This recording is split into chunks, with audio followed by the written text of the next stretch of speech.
Hello, welcome back. Today we are going to get into the follicular phase. So the next phase of your cycle after your period ends, but technically starting the first day of your period is the first day of your cycle.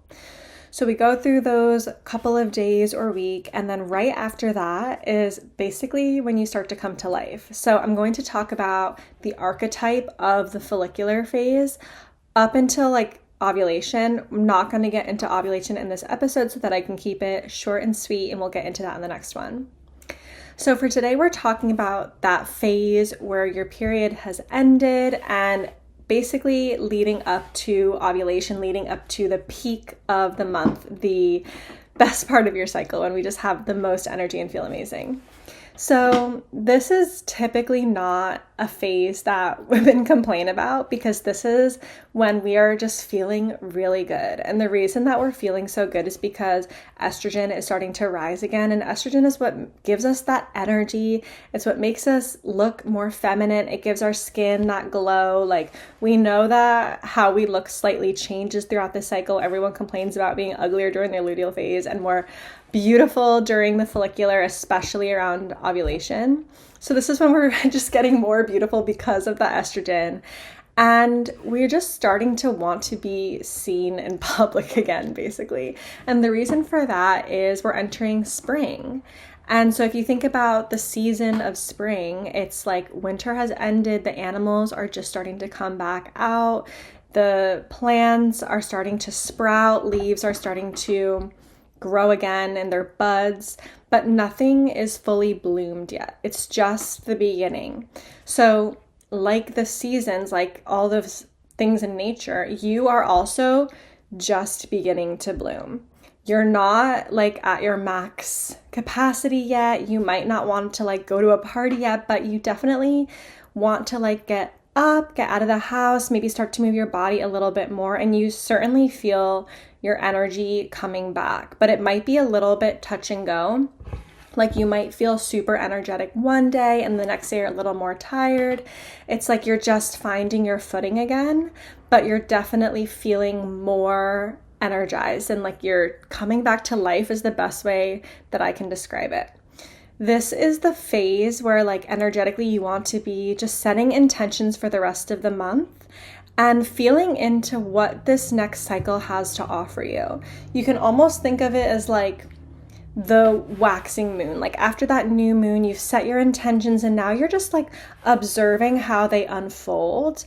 And you can still be setting intentions, of course, but it's kind of you planted the seeds and now you're kind of waiting and testing out the waters and seeing how does this feel? Do I like this? Is this what I want? Or do I want to slightly change it? You're kind of just beginning to experiment and try new things because you might have released a lot of stuff or a really big thing during your period that just passed. So it's almost you're starting to get to know yourself again. Who am I now?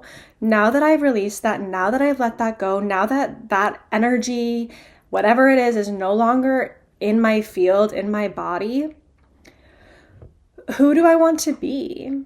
How does this version of me wake up every day? What does she wear? How does she walk?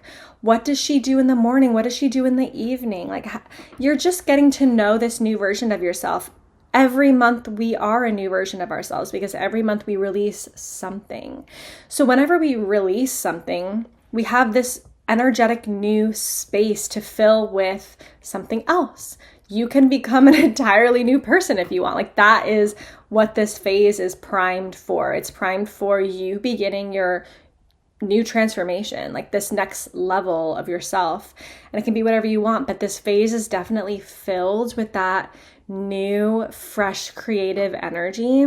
This is a really good time for getting inspired, putting yourself in a new environment, trying out a new style, trying new things, and just asking yourself, how does this feel for me? And not feeling the need to commit to anything. You don't need to like anything that you try. That's okay. That's a very experimental phase. And I think that that's so fun.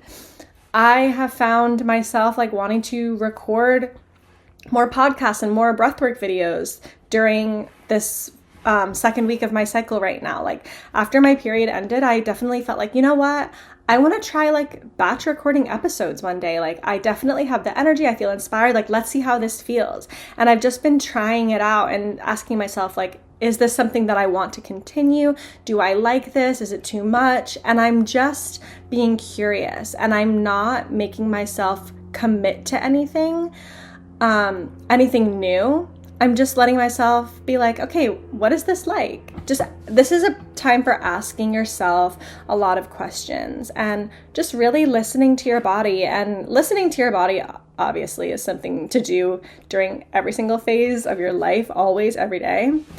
But it's just that the follicular phase has this energy of like new beginnings. So a prompt that I really like to ask myself, like if you are a journaler or something to meditate on, is what do I feel like is blooming within me now? Like what wants to bloom during this cycle? And maybe you already planted the seed, and maybe you're planting a sprout. Like maybe you're coming back to an old idea even. It doesn't have to be something drastically new. It might be something that you like started then stopped for a while and now you're trying it again because you're a new you. Like maybe you try it again, you'll hate it, and maybe you'll fall in love with it. But just asking yourself, like, what do I feel is trying or desire, like what desires within my body, within my heart are wanting to bloom within this cycle, and just seeing what comes through and letting each day of this week to 10 days or so, just be like a phase of just trial and error, curiosity, open-mindedness, and just flowing with that. And the same thing with like our physical energy and like movement. You might not be ready to like jump into anything intense, but you might want to take longer walks or like more frequent, or adding in like a little more strength-based yoga rather than like yin. You might just feel like being a little bit more active.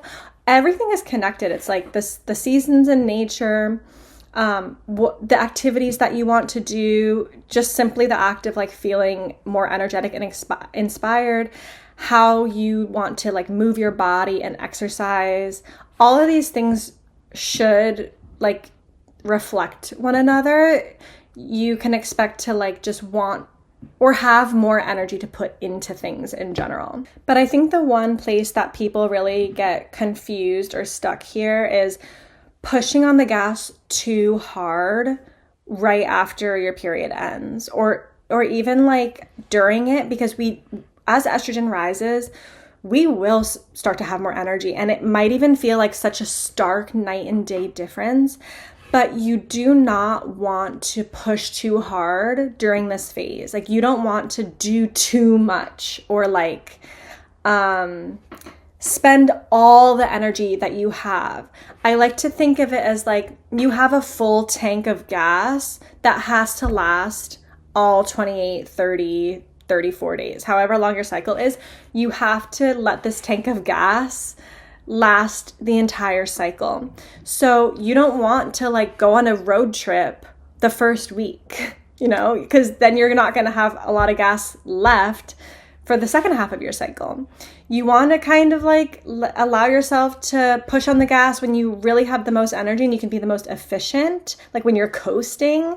And during the phase of your cycle where you have less energy and it's a little more like uphill driving, you want to save the gas that you're going to need for those days or those weeks.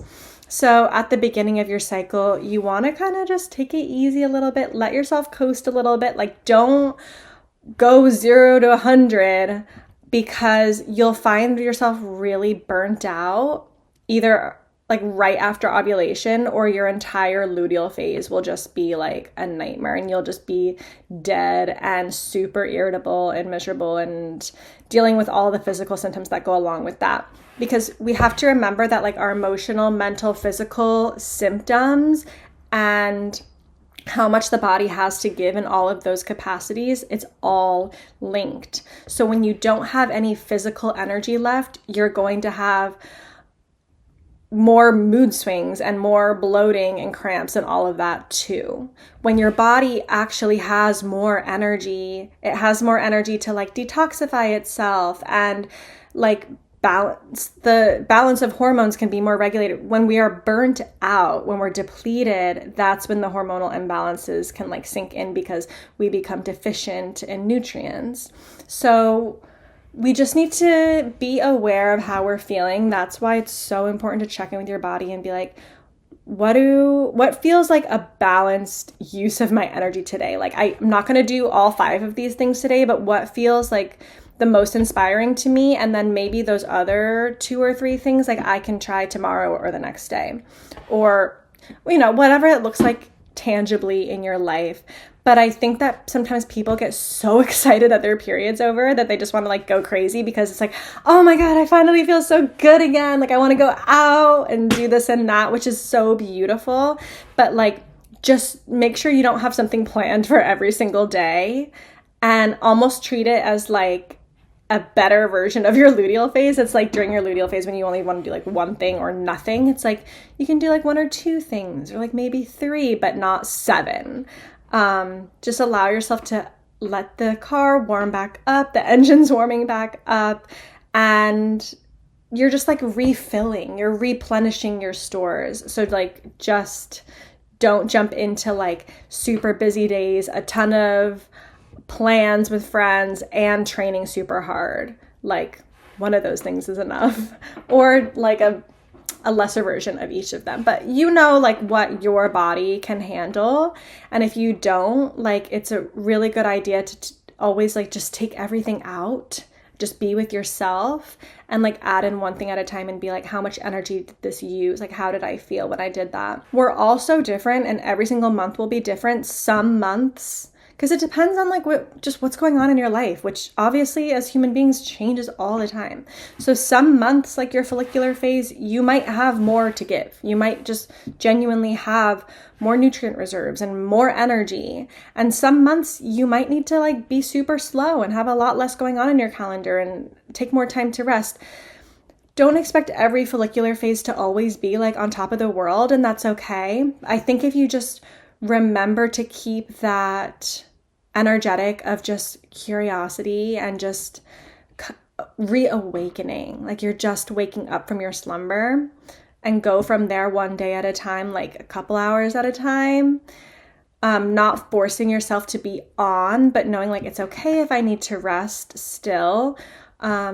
You'll be fine. So that's the follicular phase. We are getting primed for ovulation, which will be the next episode. And this is the phase that everybody loves the most. And I'm going to tell you all about the energetics of that. So I'll see you in the next one.